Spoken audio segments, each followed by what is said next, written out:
sobre a virgindade de Maria e o nascimento de Jesus. Olá! Hoje vamos analisar um tema central religioso que estamos expostos e muitas vezes nos deparamos com pessoas de outras religiões que nos perguntam se cremos ou não, ou qual é a nossa opinião sobre esse tema. Assim resolvemos elaborar um artigo definitivo sobre a história dessas crenças de nossa sociedade e nossa visão sobre essas questões. Vamos ao ensaio. Introdução.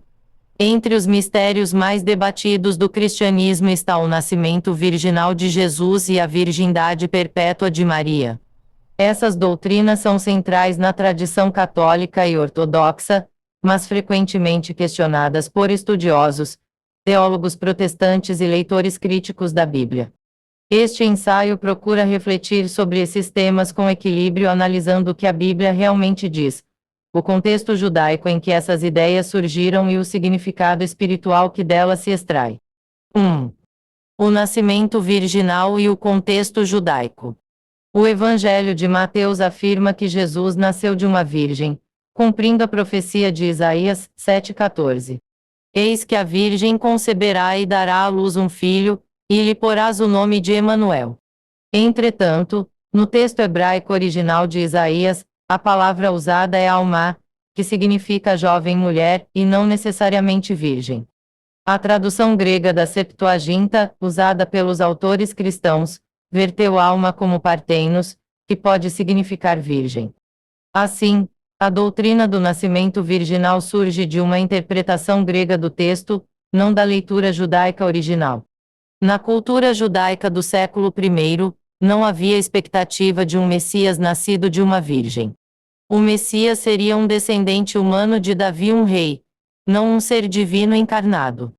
A ideia de uma concepção miraculosa sem pai humano não fazia parte do pensamento religioso judaico, mas era comum em culturas gregas e orientais, onde deuses frequentemente eram descritos como nascendo de virgens, como Apolo, Perseu e outros heróis mitológicos.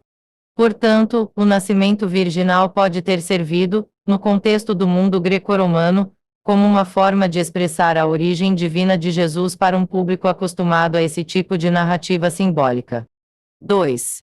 A necessidade teológica do nascimento virginal. A tradição cristã ensina que Jesus nasceu de uma virgem para não herdar o pecado original, transmitido a toda a humanidade desde Adão. Romanos 5,12.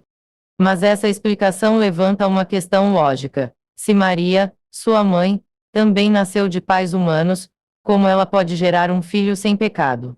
Para resolver isso, a Igreja Católica formulou a doutrina da Imaculada Conceição, segundo a qual Maria foi concebida sem o pecado original. Mas se Maria pode nascer sem pecado mesmo tendo pais humanos, porque Jesus precisaria de um nascimento miraculoso para ser puro? Essa aparente incoerência teológica sugere que a ênfase na virgindade pode ter mais valor simbólico do que biológico.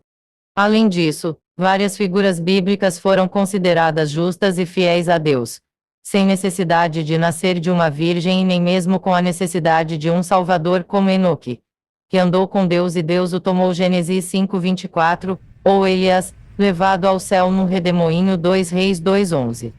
Nenhuma deles nasceu de uma virgem, mostrando que a pureza espiritual, na própria Bíblia, não depende de um nascimento sobrenatural, mas da retidão moral e da comunhão com Deus.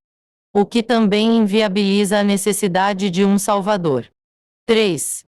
A virgindade perpétua de Maria e o valor do matrimônio. Outra doutrina tradicional é a virgindade perpétua de Maria, isto é, que ela permaneceu virgem antes, durante e depois do nascimento de Jesus. Essa ideia, defendida desde os primeiros séculos, foi vista como sinal de santidade e pureza.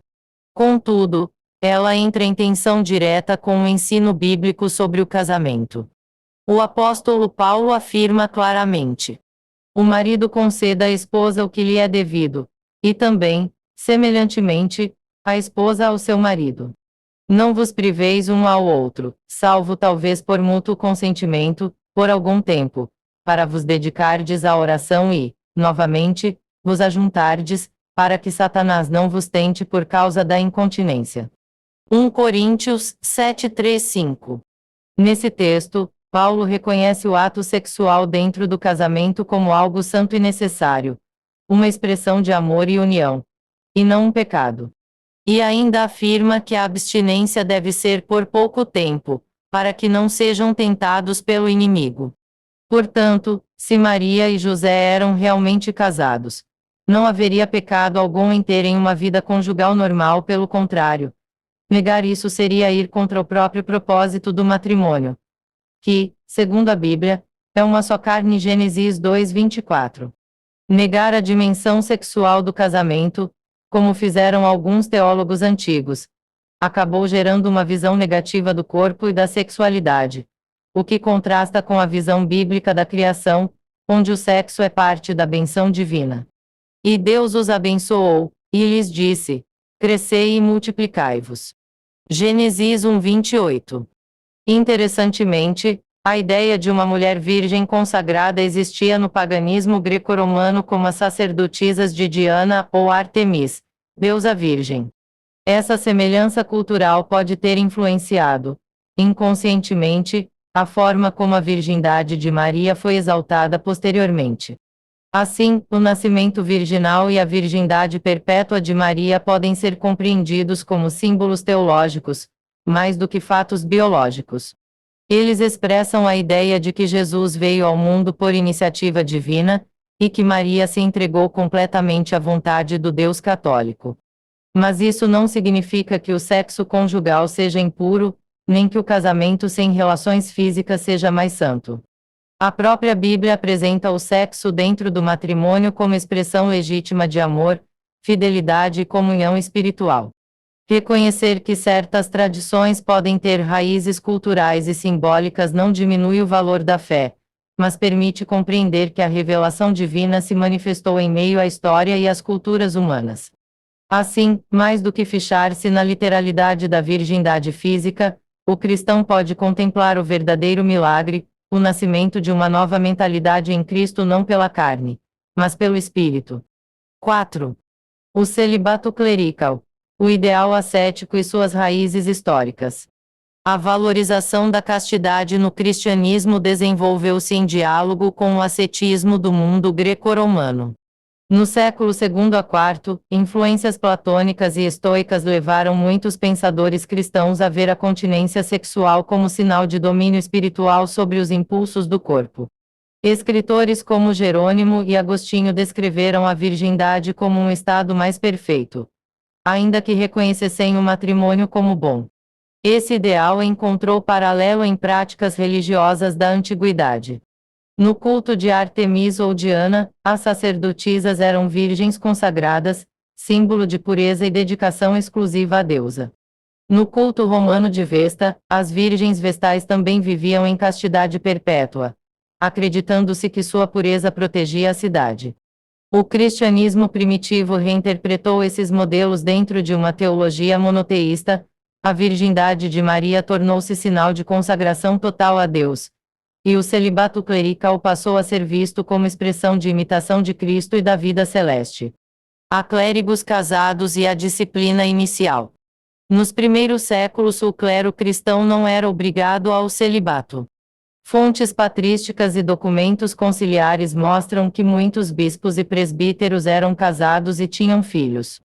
A lista dos primeiros papas inclui vários que foram maridos e pais antes da eleição, entre eles São Pedro século I, cuja sogra é citada em Mateus 8,14. São Félix III Papa de 483 a 492, bisavô de Gregório Magno. São Hormisdas Papa de 514 a 523, pai do futuro Papa Silverius.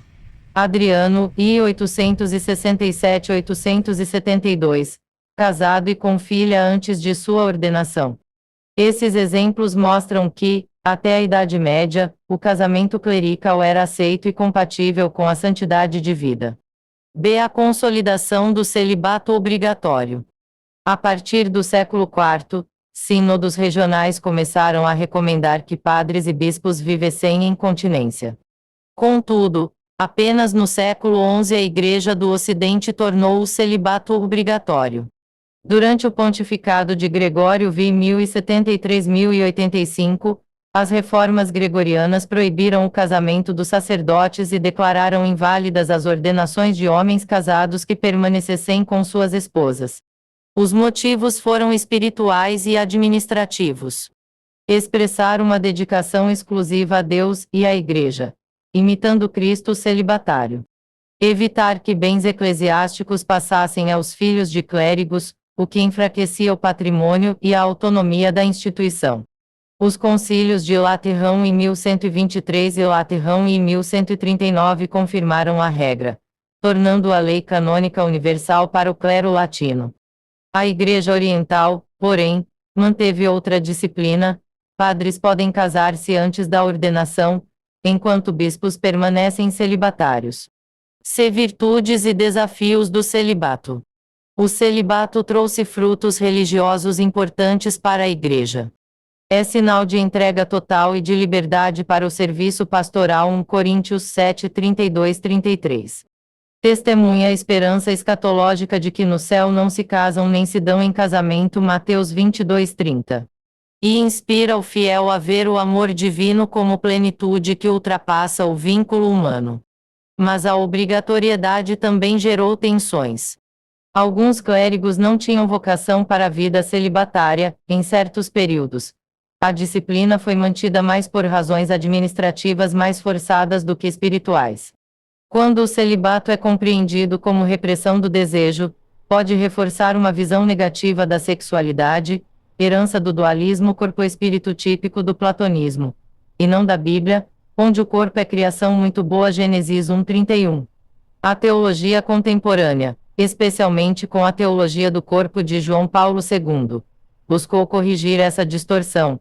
O celibato deve ser uma vocação livre, não uma negação do sexo, mas uma forma distinta de expressar o amor total a Deus e ao próximo. 5. A visão Alane. Dentro de nossa visão, não se reconhece a existência de um pecado original herdado pela humanidade. Cada ser humano nasce em estado de pureza espiritual e com plena responsabilidade sobre suas próprias escolhas. Por essa razão, a doutrina de um nascimento virginal como forma de evitar a transmissão do pecado não encontra sentido teológico nesse sistema de crença. Também rejeitamos a ideia de avatares, compreendidos como manifestações divinas que assumem forma humana para intervir na história e ajudar a humanidade fisicamente.